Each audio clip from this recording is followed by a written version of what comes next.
you remember the Shire, Mr. Ferrell? It'll be spring soon.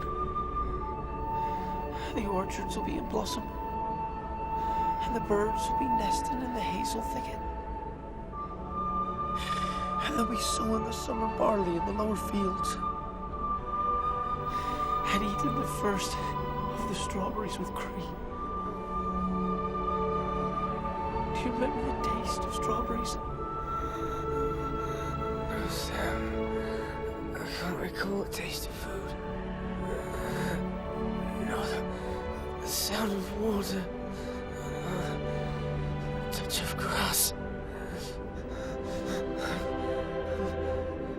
I'm naked in the dark.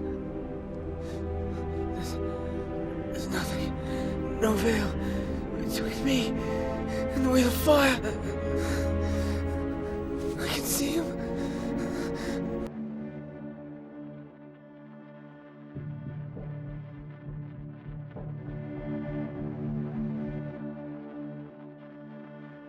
Sorry to keep you waiting. Complicated business. Complicated.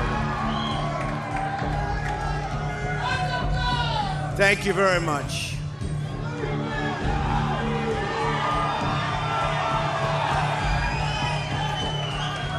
I've just received a call from Secretary Clinton.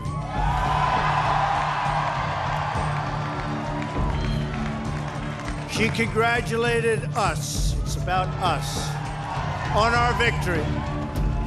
And I congratulated her and her family on a very, very hard-fought campaign. I mean, she fought very hard.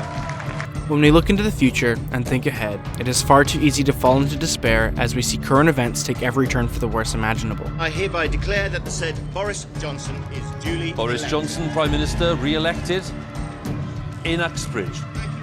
Let's hear what he has to say. Good morning, everybody. Good morning, ladies and gentlemen. Thank you all very much. Now, listen, I don't want to tempt fate, because clearly lots of results are still coming in, and we're still only dealing with projections. But at this stage, it does look as though this one nation Conservative government has been given a powerful new mandate. We see modern corporations and political parties doing everything in their power to prevent progress and change for the working class. In the face of the threat of continuing along a road the Brazilians don't want, they want to place Brazil above all those people. So I ask you to be witnesses of the fact that the new government will guarantee the construction of democracy and liberty. Estoy renunciando justamente para que mis hermanas y hermanos, dirigentes, autoridades del movimiento del socialismo, no sean hostigados, perseguidos, amenazados. Lamento mucho este golpe cívico y algún sector de la población pueden plegarse. We see the mainstreaming of racism and the return of fascism.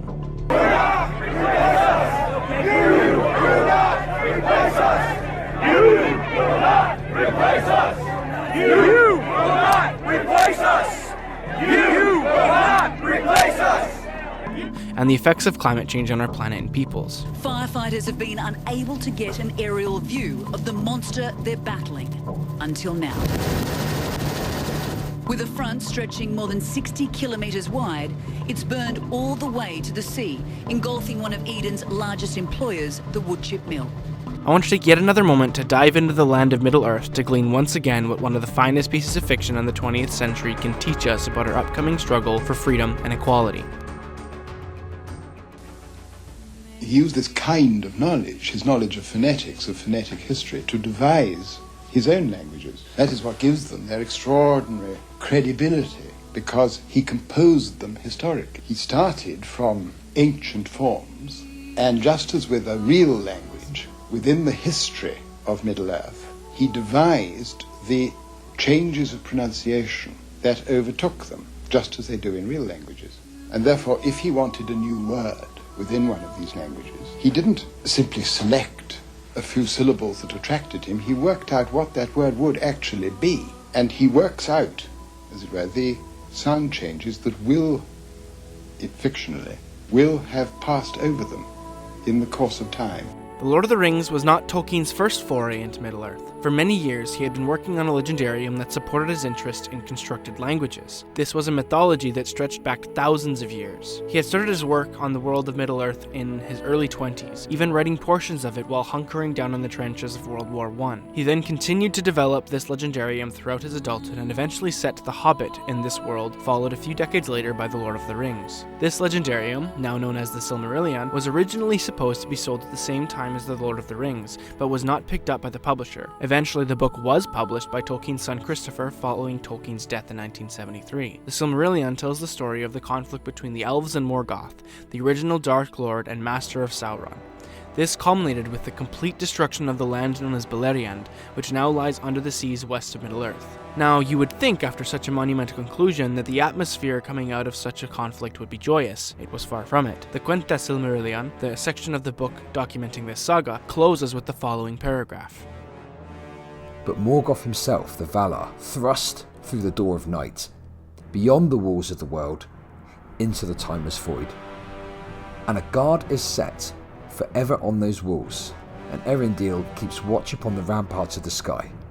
Yet the lies that Melkor the Mighty and accursed Morgoth Bulgir, the power of terror and of hate, sowed in the hearts of elves and men, are a seed that does not die and cannot be destroyed, and ever and anon it sprouts anew and will bear dark fruit even unto the latest days. Here we see an almost prophetic statement. The evils of Morgoth, also known as Melkor, will continue on until the last days. That evil will never be truly vanquished, but rather go through periods of conflict followed by relative peace, only to be met with later evils.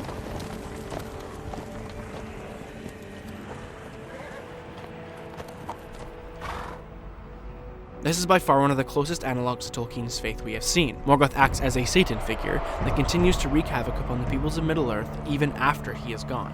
I would like, however, to re-analogize Morgoth to something more contemporary and more atheistic. I believe here that Morgoth can represent hierarchical systems and power. Not power wielded by collective groups in order to create a peaceful, fulfilling society, but rather power wielded by individuals in an effort to dominate or control others. We are not anti-union, but we are not neutral either.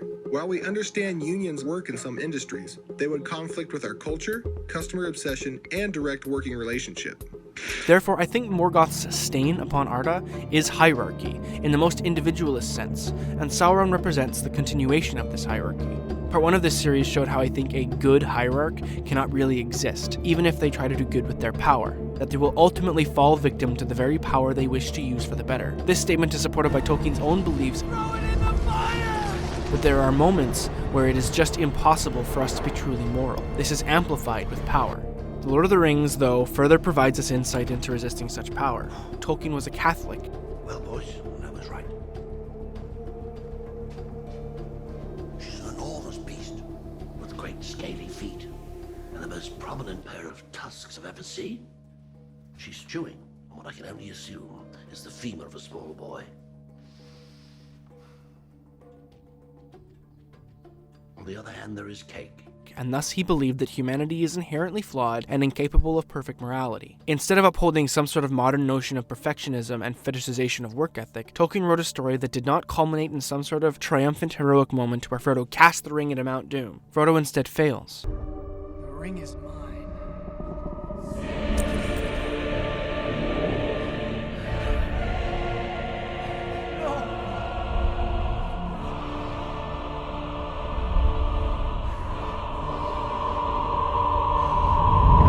He claims the One Ring for himself and vanishes. If that is all the citizens of Middle-earth had relied on to undo Sauron, they would have failed. This is where a literary device of Tolkien's making comes into play. The eucatastrophic tale is the true form of fairy tale, and its highest function. The consolation of fairy stories, the joy of the happy ending, or more correctly, of the good catastrophe. The sudden joyous turn, for there is no true end to any fairy tale. This joy, which is one of the things which fairy stories can produce supremely well, is not essentially escapist nor fugitive. In its fairy tale or otherworld setting, it is a sudden and miraculous grace, never to be counted or to recur. It does not deny the existence of discatastrophe, of sorrow and failure. The possibility of these is necessary to the joy of deliverance.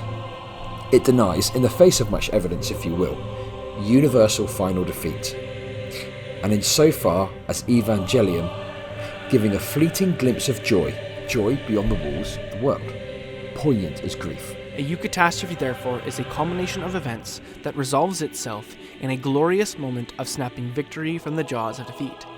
This is not to be mistaken for Deus Ex Machina, in which an unforeseen character or event swoops in to save the day by author intrusion. Eucatastrophe is the culmination of hitherto seemingly unconnected events that coalesce into a sudden glorious victory. Tolkien actually views the sacrifice of Jesus Christ as a eucatastrophe, one where God swoops in to save the day.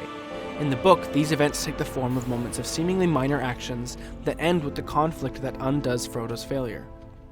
There's something down there. It's Gollum. It's a pity Bilbo didn't kill him when he had the chance.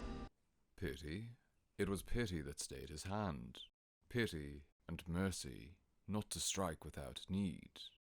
And he has been well rewarded, Frodo. Be sure that he took so little hurt from the evil and escaped in the end, because he began his ownership of the ring so, with pity. Many that live deserve death, and some that die deserve life. My heart tells me that Gollum has some part to play yet, for good or ill.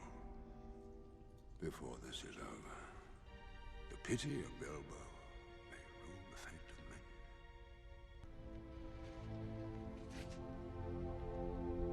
I wish the ring had never come to me. I wish none of this had happened. So do all who live to see such times, but that is not for them to decide. All we have to decide is what to do with the time that is given to us. There are other forces at work in this world, Frodo, besides the will of evil. Bilbo was meant to find the ring, in which case you also were meant to have it. And that is an encouraging thought. It was not heroic actions nor stalwart resolve against Sauron that destroyed the ring. It was the steady march and constant struggle for moral action that spared Gollum to finally play his part in the destruction of the ring. Frodo on multiple accounts had the opportunity to abandon or kill Gollum, yet he did not. Bilbo too was given the same opportunity, and once again, he refused. It is, however, important to realize, though, that eucatastrophe is a fiction, one we create for ourselves in a world without endings and without adequate conclusions to satisfy our human minds. Life is a struggle that fiction can sometimes alleviate, but can never be reality. It is important, therefore, that we reframe our expectations from a grand epic culminating in a climactic conclusion, and instead come to a sort of peace with reality that any change we can effect will be by its nature iterative. Even if we end capitalism in a glorious revolution, the work is not done. We must then begin the arduous process of rebuilding not only our physical infrastructure rocked by conflict, but also our societal organization. This will not be an easy task. It will be a long process requiring lots of hard work and creative solutions to problems which we already have answers for, albeit oppressive ones formed under more competitive economics. I think it is important that we not lose ourselves in this struggle. The fortress is taken. It is over. You said this fortress would never fall while your men defend it. They still defend it. They have died defending it. That we not become too jaded and cruel. If we do, we may find that come our darkest moments, there may be no way for us to undo the harm we have caused. Is there no other way for the women and children to get out of the cave? Which may in turn lead to failure. Is there no other way? This is a long and arduous fight. There is one passage. It leads into the mountains. But they will not get far. The Uruk-hai are too many. Send word for the women and children to make for the mountain pass and barricade the entrance. So much death. What can men do against such reckless hate? And we need comrades and people around us to help us continue it. Ride out with me. Ride out and meet them. For death and glory. For Rohan. For your people. The sun is rising.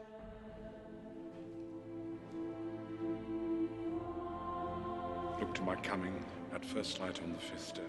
At dawn, look to the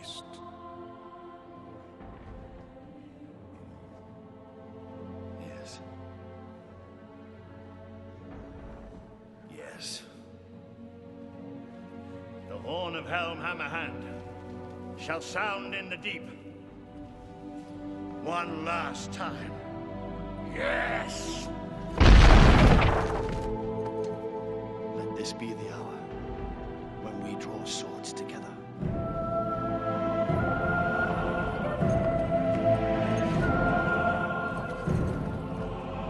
Fell deeds awake. Now for wrath, now for ruin, and the Red Dawn!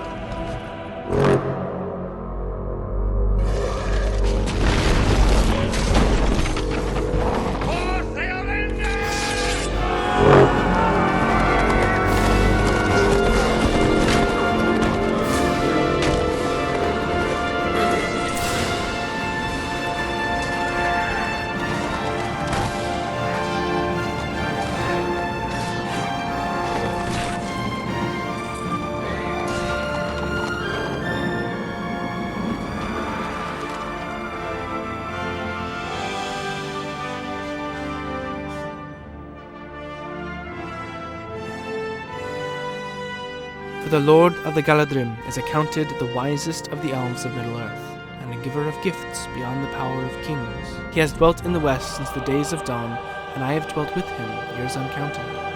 For ere the fall of Nargothrond or Gondolin, I passed over the mountains, and together through the ages of the world we have fought the long defeat. From the first step he takes, from Bag End right until the crag of Mount Doom, Frodo is not alone. Throughout his journey, Frodo is flanked by a fellowship of people that help him fulfill his task. Gandalf literally gives his life to ensure the party makes its way out of Moria. And despite the breaking of the fellowship at Nen Hithoel, the party continued to resist Sauron and prove a worthy distraction for Frodo and Sam to continue their trek. Everyone had a role to play, and the One Ring may very well have fallen into Sauron's hands had not all of them played their part in the saga. Then let us be rid of it. Once and for all. Come on, Mr. Frodo. I can't carry it for you. But I can carry you. Come on!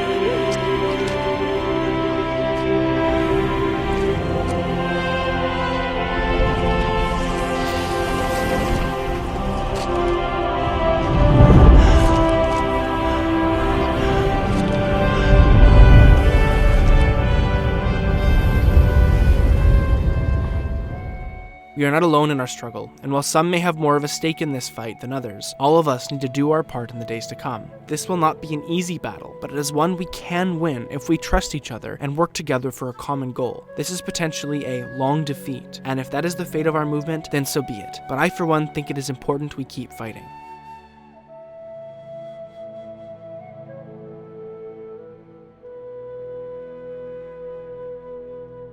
I think, too, it is ever important that we consider one last point in our conclusion. But, said Sam, and tears started in his eyes, I thought you were going to enjoy the Shire too. For years and years, after all you have done. So I thought too once. But I've been too deeply hurt, Sam. I tried to save the Shire, and it has been saved, but not for me. It must often be so, Sam. When things are in danger, someone has to give them up, lose them, so that others may keep them. But you are my heir. All that I had and might have had I leave to you. Your hands and your wits will be needed everywhere. The world we may leave may not be for us to enjoy. We are tainted and too greatly influenced by our current system. So much so that we may unintentionally bring about a new version of the world we sought to overthrow. The world we build will be for our successors, and we may never see the resolution to our efforts, and even if we do, we may yet be too old to really feel the benefits of our labor. We are not fighting for ourselves, but instead for those who come after.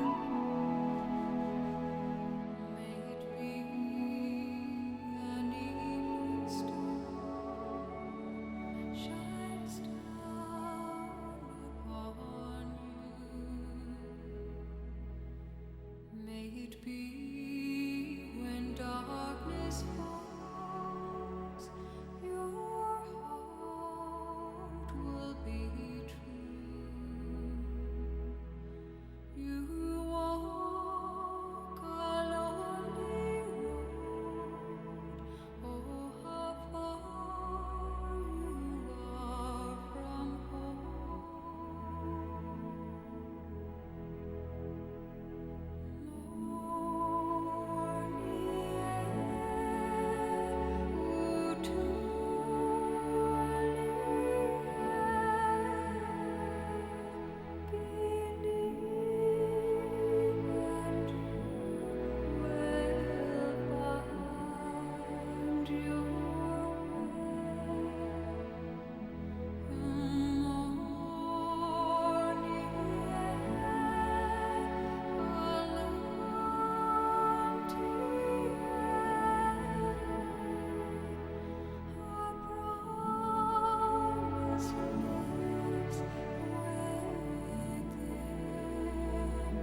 Hey guys, I'm sorry it's been a while for me to get this second part out, and I'm truly thankful for you sticking it out. It's been 3 months since I released the first part.